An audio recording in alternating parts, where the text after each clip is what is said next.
বন্ধুরা, গতকাল আমরা বঞ্চিত ফোরামের ব্যানারে আপনারা সকলেই জানেন সারা রাজ্য জুড়ে পার্শ্ব শিক্ষক শিক্ষিকারা রাস্তায় নেমেছিলেন। সমস্ত জেলা স্তরে জেলার ডিএম থেকে শুরু করে ডিপিও অফিস, পার্শ্ব শিক্ষকদের যে দাবি 1-3-2024 অর্ডার লাগু করা এবং প্রধান যে দাবি ভাতা বৃদ্ধি, এই দাবি নিয়ে তারা রাস্তায় নেমেছিলেন। এবং সবচেয়ে বড় প্রশ্ন এই মুহূর্তে জানিয়ে জোর চর্চা চলছে পার্শ্ব শিক্ষক মহলে যে একদিনের কর্মসূচিতে কি পেল পার্শ্ব শিক্ষকরা। গতকাল যে কর্মসূচি নেওয়া হয়েছিল, যে কর্মসূচিকে ঘিরে অলরেডি রাজ্যের শাসকপন্থী সংগঠন থেকে শুরু করে একাধিক ছোট বড় মাঝারি সমস্ত স্তরের যে নেতা রয়েছে পার্শ্ব শিক্ষকদের, আপনারা তো সকলেই জানেন প্রায় 2000-এর উপরে নেতা রয়েছে পার্শ্ব শিক্ষক সেক্টরে। তো এই 2000-এর মধ্যে প্রায় 1500 নেতা এই কর্মসূচির বিপক্ষে বিচক্ষণ বার্তা তারা রেখেছিলেন। কেউ বলছিলেন যে একদিনের কর্মসূচিতে কি হবে, কেউ আবার বলছিলেন যে একদিনের কর্মসূচিতে রাজ্য সরকার পাত্তা দেবে না। তারপর অনেকের বক্তব্য যে এই স্কুল বয়কট করে আদৌ কি লাভ হবে, মানে নানান ধরনের রেফারেন্স রাখা হচ্ছিল। শেষমেশ আপনারা জানেন গতকাল পার্শ্ব শিক্ষক আন্দোলনের বড় নেতা, আপনাদের সকলের পরিচিত মুখ ভগীরথ ঘোষ, তিনিও লাইভে এসেছিলেন, বার্তা দিয়েছেন। এবং ভগীরথ ঘোষের খুব কাছের, সেও একজন ছোটখাটো নেতা বলতে পারেন, পাহাড়ের শিলিগুড়ি সাইডে তার বাড়ি। সিরাজবাবু আপনারা চিনেন অনেকে, তিনিও লাইভে এসে এই কর্মসূচি সম্পর্কে লাইভে এসে বার্তা দিয়েছিলেন আপনাদের।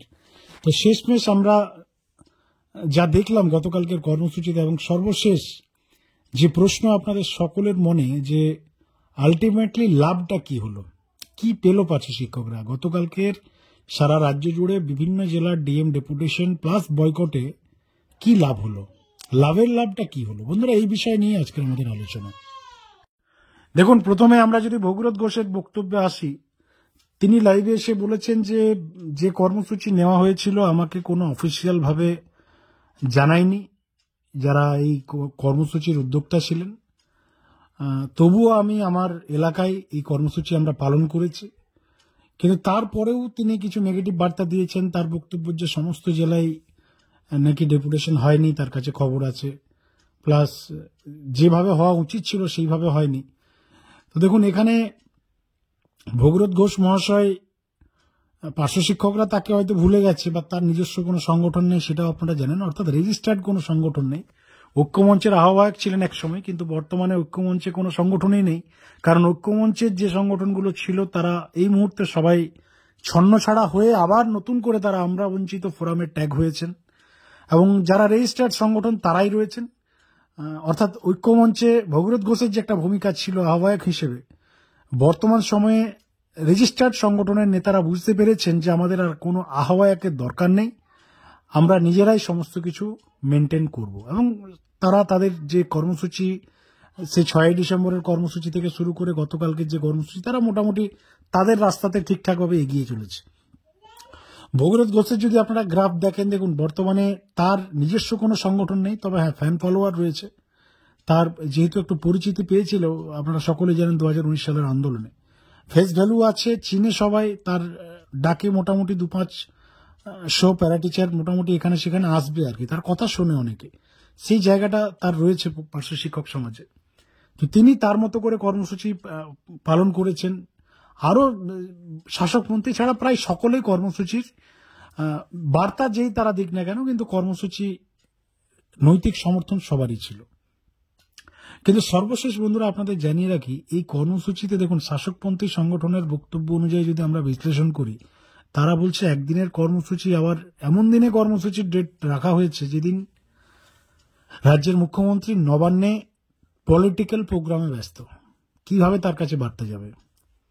এই একদিনের কর্মসূচিতে রাজ্য সরকার তো কোনো পাত্তাই দেবে না। এই টাইপের অনেক মতামত আপনারা দেখেছেন, আপনারা হয়তো এই বিষয় নিয়ে আলোচনা শুনছেন বা করেছেন, হয়তো যে কিছু হয়তো লাভের লাভ কিছুই হয়নি। দেখুন, এই যে রাজ্য জুড়ে রাজ্যের 22-23টা যে জেলা রয়েছে আমাদের পশ্চিমবাংলায় বর্তমানে, সেই জেলার ডিএম ডিপিও এই যে জায়গাগুলো রয়েছে প্রশাসনিক হেড অব দ্য ডিপার্টমেন্ট জেলার, সেই জায়গায় যখন কোনো একটা দাবি নিয়ে সাধারণ মানুষ যায়, কোনো সংগঠন পৌঁছায়, সেই দাবিটা তখন আর জেলায় বন্ধুরা থাকে না। যা সিস্টেম, প্রশাসনিক যা সিস্টেম, সে কোনো সংগঠনের দাবি হোক, ইন্ডিভিজুয়াল কোনো পাবলিকের দাবি হোক, কোনো গোষ্ঠীর দাবি হোক, বা যে কোনো বিষয় নিয়ে কোনো ডিমান্ড ডিএম অফিসে যদি আপনারা স্মারকলিপি হিসেবে জমা করেন, যা রুলস রয়েছে বর্তমান তৃণমূল সরকারের প্রশাসনিক সিস্টেম, এবং শুধু পশ্চিমবাংলার কথা আমরা বলছি না, সারা দেশের সমস্ত রাজ্যে সেম রুলসে চলছে প্রশাসনিক পরিকাঠামো, সেটা হচ্ছে ওই দাবিপত্র, ওই স্মারকলিপি কিন্তু হেড অব দ্য ডিপার্টমেন্ট তারা পৌঁছায়, তারা ট্রান্সফার করে। ডিএম এর ক্ষমতা নেই বেতন বৃদ্ধি করার, ডিপিওর ক্ষমতা নেই বেতন বৃদ্ধি করার, আপনারা সকলেই জানেন। কিন্তু একটা দিনে রাজ্যের সমস্ত জেলা থেকে, সমস্ত ডিএম অফিস থেকে যখন হেড অব দ্য ডিপার্টমেন্টে এই বার্তাটা আসছে যে পার্শ্ব শিক্ষকরা আজকে রাস্তায় নেমেছে, তারা একটা দাবিপত্র জমা করেছে রাজ্যের সমস্ত জেলা থেকে। কি দাবি? না তাদের বহু বছর আগে ভাতা বৃদ্ধি হয়েছে, বর্তমানে চলছে না, তাদের কিছু একটা করতে হবে। এই বিষয়টা বা এই মেসেজটা যে উপর মহল পর্যন্ত গেছে একদিনে, এবং তার সঙ্গে এই বার্তাটাও গেছে যে পার্শ্ব শিক্ষকরা রাস্তায় নেমেছে। রাস্তায় নামা বহু বছর আগের পার্শ্ব শিক্ষকরা শেষ করেছিল, আপনারা জানেন, সেই ঐক্যমঞ্চের আন্দোলন এবং 2021 সালের একটা ফ্লপ শো। অর্থাৎ 2021 সালের বিধানসভা ভোটের আগেও একটা কর্মসূচির ডাক দেওয়া হয়েছিল, যে কর্মসূচিতে লোকজন যায়নি। 19 সালের আন্দোলনটা মোটামুটি পার্শ্ব শিক্ষকদের সকলের মনে আছে। তারপর থেকে সেইভাবে আর কোনো এই টাইপের প্রোগ্রাম হয়নি। এই যে বহু বছর পর রাজ্য সরকার সম্মিলিতভাবে রাজ্যের সমস্ত ডিএম অফিস থেকে, ডিপিও অফিস থেকে একটা এডুকেশন ডিপার্টমেন্টের একটা বড় বার্তা, যে তারা চাইছে, তাদের ডিমান্ড আছে এই মুহূর্তে, তাদের বহু বছর আগে রাজ্য সরকার বেতন বৃদ্ধি করেছে সেই 2018 সালে, 7-8 বছর কিছু হয়নি, তারা এবার মানে পথে নামতে শুরু করেছে। এই যে মেসেজটা, এই যে বার্তাটা, এটার অনেক গুরুত্ব আছে বন্ধুরা। সাইলেন্টলি বাড়িতে বসে হোয়াটসঅ্যাপে বিপ্লব করে, ইউটিউব চ্যানেলে ভিডিও দেখে, যদি আপনারা যারা গতকাল বাড়িতে বসেছিলেন, বাড়িতে বসে ভিডিও দেখেছেন, যদি মনে করেন সবাই যে সাইলেন্ট মোডে থাকবো এবং শাসকপন্থী সংগঠনের যা বক্তব্য, আলোচনা চলছে, আলোচনা পজিটিভ জায়গাতে আছে, এই গল্পটা তো আজকের গল্প না, এটা এভরি সিজন এই গল্পটা তারা চালায়, এখনো চলছে, আজ থেকে 2 বছর পরেও চলবে। যদি সাপোজ বিধানসভা ভোটের আগে বেতন বৃদ্ধি না হয়, তারপরেও কিন্তু এই একটাই গল্প চলবে, যে আলোচনা চলছে, পজিটিভ জায়গাতে আছে, বেতন বৃদ্ধি করবে মুখ্যমন্ত্রী। দেখুন, করবে বেতন বৃদ্ধি, সেটা তো সবাই জানে, কিন্তু কবে করবে? চুপচাপ যদি বসে থাকেন তাহলে তার ইচ্ছার উপর ডিপেন্ড করবে। কিন্তু যদি মুখ্যমন্ত্রীকে রিমাইন্ডার দেওয়া হয় বারবার, একবার নয়, 2 বার নয়, 3 বার নয়, 4 বার নয়, 5 বার নয়, বারবার যদি এই টাইপের কর্মসূচি হয় পশ্চিমবাংলার বুকে, সরকারের কাছে যখন একটা দাবি বারংবার পৌঁছায়, সরকার কিন্তু ভাবতে বাধ্য হবে। সরকারের মাথায় অন্তত ভুলে গেল এই বিষয়টা, বারবার তাদের মাথায় আসবে। তো গতকাল যে কাজটা করা হয়েছে, ফুল ক্রেডিট গোজ টু সেই সমস্ত সংগঠন যারা আমরা বঞ্চিত ফোরামের ব্যানারে রয়েছে, যেমন পার্শ্ব শিক্ষক সমন্বয় সমিতি শামীম আক্তার মহাশয় থেকে শুরু করে, নিখিলবঙ্গ পার্শ্ব শিক্ষক সমন্বয় সমিতি মনোরঞ্জন মণ্ডল থেকে শুরু করে, উন্নয়ন সমিতি সঞ্জয় বাবুরা থেকে শুরু করে, একাধিক পার্শ্ব শিক্ষক যারা নেতৃত্ব, যারা এই কর্মসূচি পালন করেছেন, কর্মসূচি নিয়েছেন, এবং জেলা স্তরে তারা এই একটা যে কাজ তারা করেছেন গতকালকে, তার গুরুত্ব অপরিসীম, এবং এর সুফল আমরা মনে করি অবশ্যই একদিন পার্শ্ব শিক্ষক সমাজ পাবে। এবং যে শুরুটা তারা করেছেন, কারণ তারা জাস্ট এই শুরু হলো, এবার কন্টিনিউ তাদের লাগাতার কর্মসূচি রয়েছে বন্ধুরা। শাসকপন্থী সংগঠন তাদের যা রুলস, তাদের যা ক্রাইটেরিয়া, তাদের মতো করে তারা আলোচনা করুক, আলোচনার মাধ্যমে তারা দাবি আদায়ের চেষ্টা করুক, এটা একটা আলাদা পার্ট, তাদের সেটাই কাজ, তাদেরকে সেটাই করতে হবে। কিন্তু তারা খালি মাঠে খেলবে, মাঠে আর কেউ থাকবে না, কোনো বিরোধী থাকবে না, কেউ থাকবে না, পরিষ্কার মাঠ, শুধু আমরাই থাকবো, তারপর আমরা জয় নিয়ে আসবো, এইভাবে তো হয় না। আপনাকে তো ফাইট, গণতান্ত্রিক দেশে বিরোধী থাকবে, মানুষ রাস্তায় নামবে, আপনি সবাই সাইলেন্ট মোডে থাকবে, সবাই শাসকপন্থী হয়ে যাবে, এই টাইপে কোনো রাজ্যে সমগ্র শিক্ষার শিক্ষকদের ভাতা বৃদ্ধি হয়নি বা ডিমান্ড পূরণ হয়নি। সমস্ত রাজ্যে রাস্তায় নেমেছে পার্শ্ব শিক্ষকরা, সমস্ত রাজ্যে সরকারের কাছে দাবি জানানো হয়েছে, একবার নয় বারংবার জানানো হয়েছে, ধর্ণা হয়েছে, অনশন হয়েছে, নানান ধরনের কর্মসূচি হয়েছে।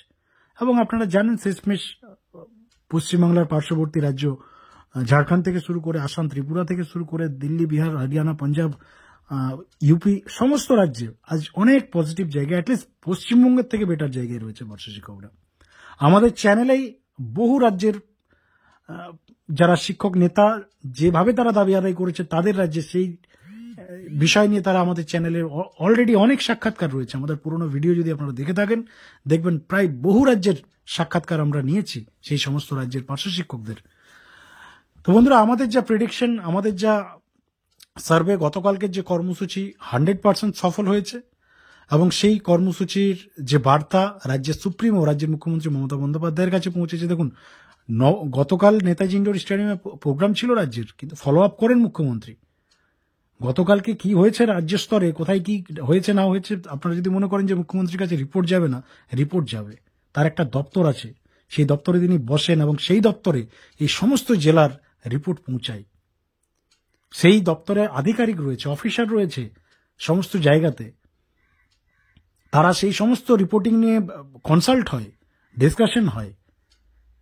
যারা নবান্নের ভেতরের কর্মচারী বা যারা শাসক দলের এই সিস্টেমের বিষয়টা জানেন তারা আশা করি আমাদের সাথে একমত হবেন।